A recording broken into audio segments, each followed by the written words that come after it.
Now, the number of tourists travelling the world is expected to reach a record 1.1 billion trips this year. That would be a rise of nearly 5%. As more and more people are lifted out of poverty in Asia, Africa and Latin America, more are able to travel. And a new trend that has emerged is the so-called Braggy. Well, here to explain what that is and the other trends in world tourism is Paul Nelson, a spokesman for the World Travel Market Exhibition, which starts in London today. Good morning, Paul. Thanks for coming in.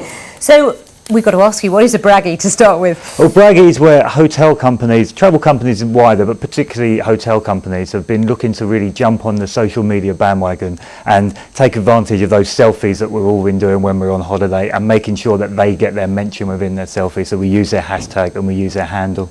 So it's advertising, basically? In effect, yeah. You know, we've all done it when we're on holiday. You know, you take a picture of the beach and the view that you've got out of your hotel room. If you send a Braggy, you might get a free drink or something. Exactly, yeah. Okay, so we're all going to be very cynical now, aren't we, about what our friends say about where they are. But in terms of other trends, what else is happening? Because it would seem the tourism industry is growing and you're projecting that trend will continue for the foreseeable future.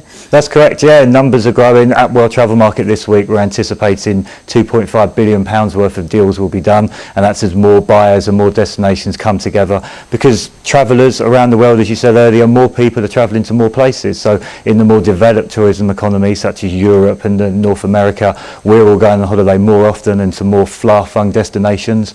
As an example, we've got North Korea and Myanmar exhibitors from those destinations taking part this year for the first time. So North Korea is taking part as a tourist destination? A tour operator that takes tours to North Korea is exhibiting for the first time, and as it looks to sign deals with travel agents around the world to give it distribution to take people to the country. And the same with Myanmar. Saudi Arabia is another one for the first time.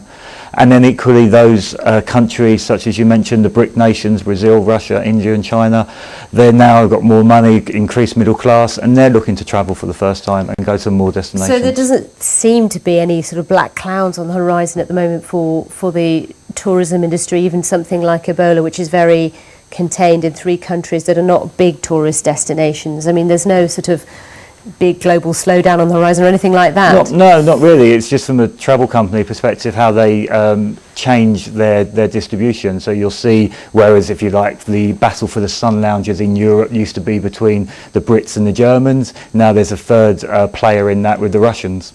So it's more about the tourism flows changing. All right, very interesting. Thank you very much, Paul, for coming in. So that event going on in London for most of this week. Let's now have a look at the markets.